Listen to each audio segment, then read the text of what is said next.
कक्षा अष्टम द्वितीय पाठः। पाठ का नाम है बिलस्य वाणी न कदापि मे श्रुता। पाठ परिचय जानेंगे। प्रस्तुत पाठ संस्कृत के प्रसिद्ध कथा ग्रंथ पंचतंत्र के तृतीय तंत्र काकोलुकीयम से संकलित है। पंचतंत्र के मूल लेखक विष्णु शर्मा हैं। इसमें 5 खंड हैं जिन्हें तंत्र कहा गया है। इनमें गद्य पद्य रूप में कथाएं दी गई हैं जिनके पात्र मुख्यतः पशु पक्षी हैं। संस्कृत देखेंगे। कस्मिंश्चित् वने खर नखरः नाम सिंहः प्रतिवसति स्म। सः कदाचित् इतस्ततः परिभ्रमन् क्षुद्धार्थः न किंचिदपि आहारं प्राप्तवान्। ततः सूर्यास्त समये एकां महतीं गुहां दृष्ट्वा सः अचिन्तयत् नूनम् एतस्यां गुहायां रात्रौ कोऽपि जीवः आगच्छति, अतः अत्रैव निगूढ़ो भूत्वा तिष्ठामि इति। अर्थात किसी वन में, किसी जंगल में खर नखर नामक शेर रहता था। किसी दिन इधर उधर घूमते हुए भूख से पीड़ित उसने कुछ भी भोजन प्राप्त नहीं किया। उसके बाद दिन छिपने के समय एक बड़ी गुफा को देखकर उसने सोचा, निश्चित रूप से इस गुफा में रात में कोई प्राणी आता है, इसलिए यहीं छिपकर ठहरता हूँ, रहता हूँ। शब्दार्थ देखेंगे।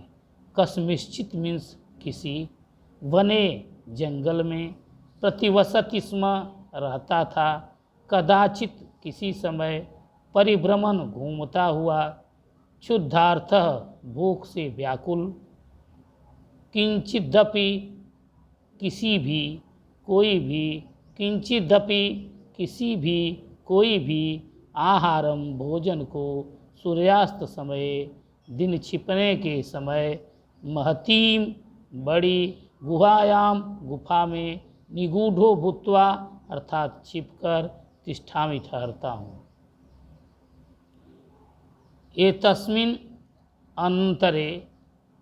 एतस्मिन् अंतरे गुहायाः स्वामी दधिपुक्षः नाम श्रृंगालः समागच्छत्। स च यावत् पश्यति तावत् सिंहः पद्धति गुहायां प्रविष्टा दृश्यते, न च बहिरागता। श्रृंगालः अचिन्तयत्, अहो विनष्टोऽस्मि, नूनम् अस्मिन् विले सिंहः अस्तीति तर्कयामि। किं करवाणि एवं विचिन्त्य दूरस्थः रवं कर्तुम् आरब्धः। भो विल् किं न स्मरसि यन्मया त्वया सह समयः कृतोऽसीत्, यत् यदाहं बाह्यतः प्रत्यागमिष्यामि तदा त्वं माम् आकरिष्यसि। यदि त्वं मां न आह्वयसि तर्हि अहं द्वितीय बलं यास्यामि इति।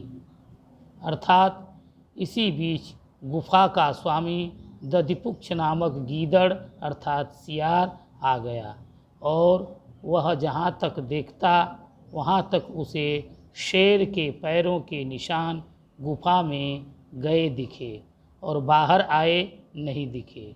गीदड़ ने सोचा, अरे मैं तो मर गया, निश्चय से ही इस बिल में सिंह है, ऐसा मैं सोचता हूँ, तो क्या करूँ।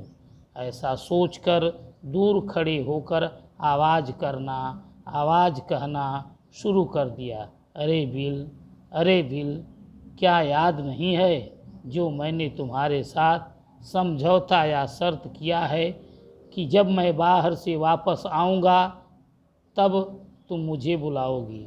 यदि तुम मुझे नहीं बुलाती हो तो मैं दूसरे बिल में चला जाऊँगा। शब्दार्थ देखेंगे।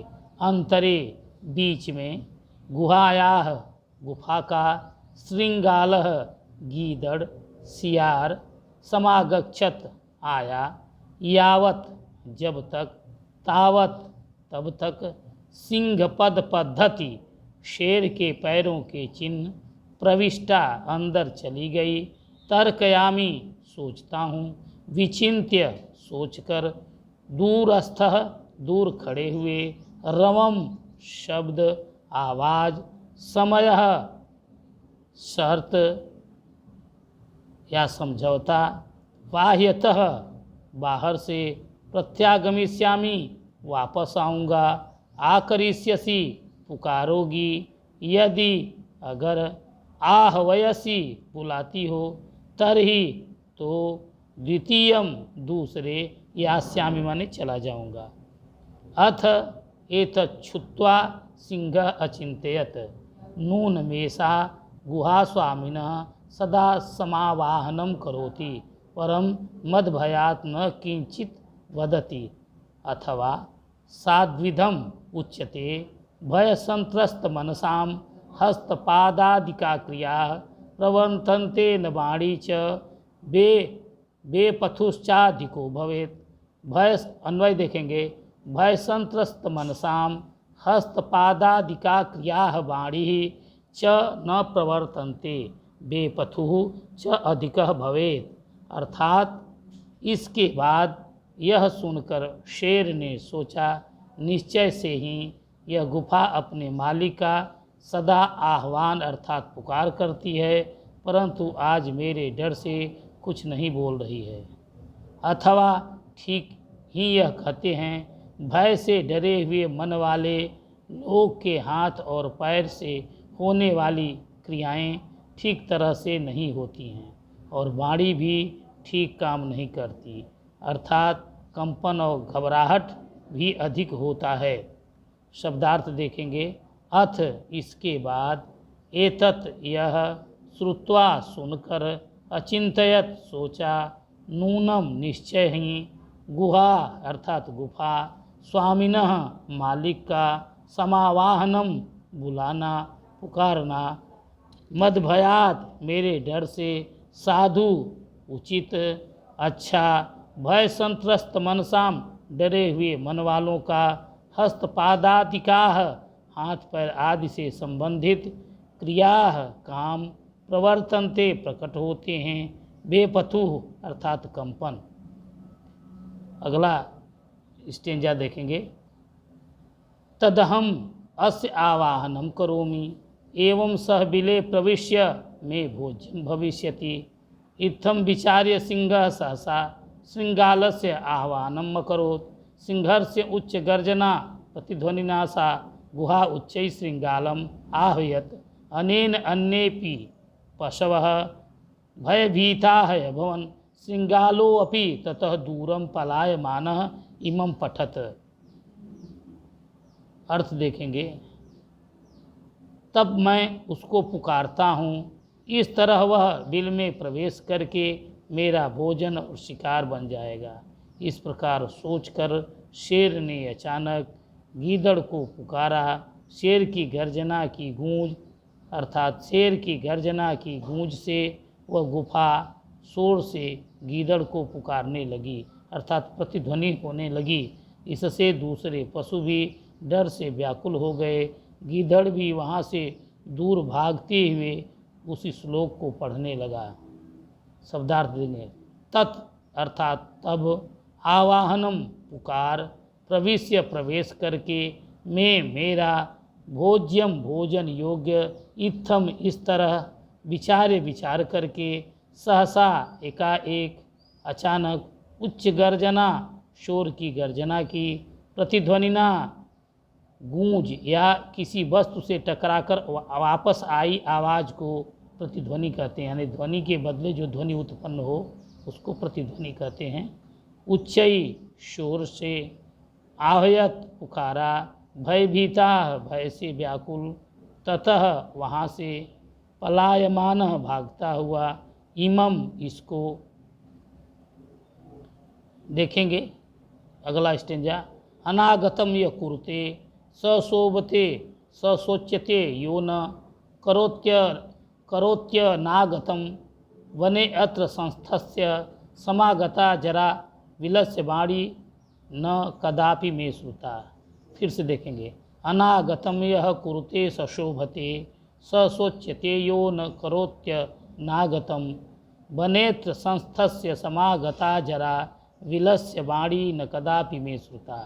अन्वय देखेंगे, यह माने जो अनागतम न आए हुए, कुरुते सशोभते, यह अनागतम न करोति, सह सोच्यते, अत्र वने संस्थस्य मे जरा समागता परम मे कदापि विलस्य वाणी न श्रुता। फिर से देखेंगे, यह अनागतम कुरुते सशोभते, यह अनागतम न करोति स शोच्यते, अत्र वने संस्थस्य मे जरा समागता परम में कदापि विलस्य वाणी न श्रुता। जो आने वाले कल का, आगे आने वाली संभावित आपदा का उपाय करता है, वह संसार में शोभा को प्राप्त करता है। यह अनागतम माने संभावित आने वाली, यह अनागतम कुरुते सशोभते, जो आने वाली संभावित आपदा का उपाय करता है, कुरुते उपाय करता है, वही शोभा को प्राप्त करता है। यह अनागतम न करोति स सोच्यते, और वह संसार में शोभा को प्राप्त करता है। और जो आने वाले कल का उपाय नहीं करता है, यह अनागतम न करोति स सोच्यते, जो आने वाले कल का उपाय नहीं करता है, अर्थात आने वाली संभावित विपत्ति के निराकरण का उपाय नहीं करता, वह दुखी होता है। ससोच्यते माने वह दुखी होता है।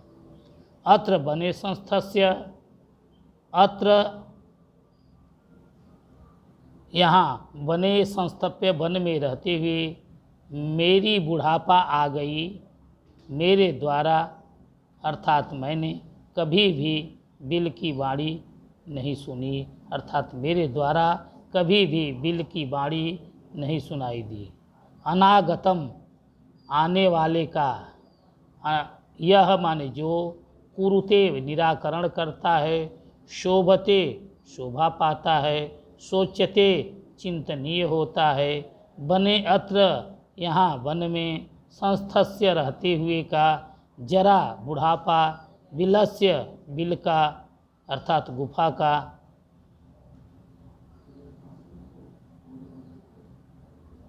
वाणी आवाज, कदापि कभी भी, में मेरे द्वारा श्रुता सुनी गई।